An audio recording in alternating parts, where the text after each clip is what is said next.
Hello. So, in a previous video, we went through and found a nice rule for log base b of any b, and to do that, we used implicit differentiation. But a good question to ask, a natural question to ask is, how would you know to use the implicit differentiation technique, right? Like, how do you know when you should use that and when you shouldn't use that? So, sort of the process, the answer to that is, obviously complicated, but as a general rule of thumb, it's sort of helpful to remember how we got logs in the first place. So hopefully, which, depending on your pre-calculus class, you learned logs in the context of sort of trying to understand exponentials, meaning that we sort of developed logs originally as an inverse to this exponentiation, or trying to undo an exponential form, something like 3 to the x, right? So in terms of like the natural log, for example, we defined the natural log sort of as the answer, the way of moving from something of the form e to the y equals x and solving that for y, right? Trying to isolate y. So you'd have y equals natural log of x. So in some sense then, the way we developed logs in the first place was implicit.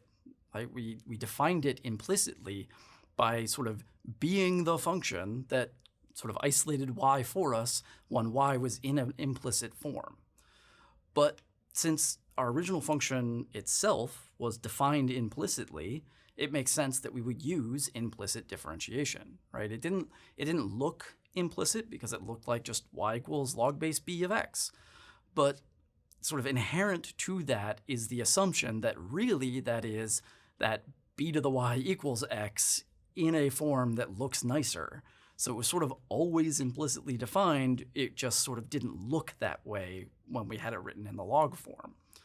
So that's sort of how we know to use implicit differentiation, but there's sort of a follow-up to that question, or sort of a follow-up observation to the process that we did, meaning that we originally had that as y equals natural log of x, but then the very first thing we did was remove the log, right? And we went back to having an implicit form. We looked at it as e to the y equals x.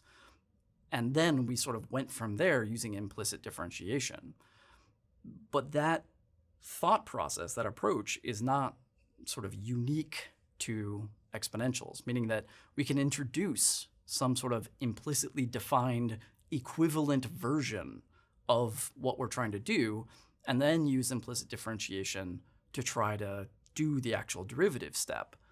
And the hope is that as a result of that, we can then substitute back again to get back to an explicit version, right? Just like how when we went through the derivative step, we ended up with an e to the y, right? We have y prime equals 1 over e to the y, but then we substituted back to get y prime being 1 over x, right? So that we had an explicit version again.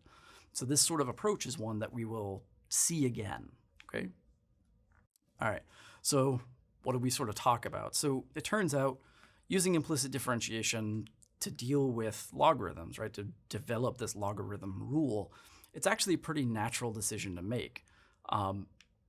In particular, because implicitly defined functions in general, like logarithms, are usually sort of best tackled using implicit differentiation, right? If you have something that is in an implicit form, even if it may not look that way, then using implicit differentiation is sort of the obvious way to go. But this sometimes can be difficult to see, right? The whole thing with the logarithm is that it looks explicitly defined, but it's really a notational sort of sidestep to sort of look like an explicit function when really it's an implicit function. So sometimes it can be hard to see that what you're dealing with is implicit. Unless, and this is sort of a looking forward thing, you are the one to deliberately make it implicit yourself. And it turns out that that is sort of opening a door into all kinds of things that we can do. So that's what we're going to be doing in future videos, is sort of seeing what we can do with sort of deliberately introducing an implicit form. Okay? So that is that.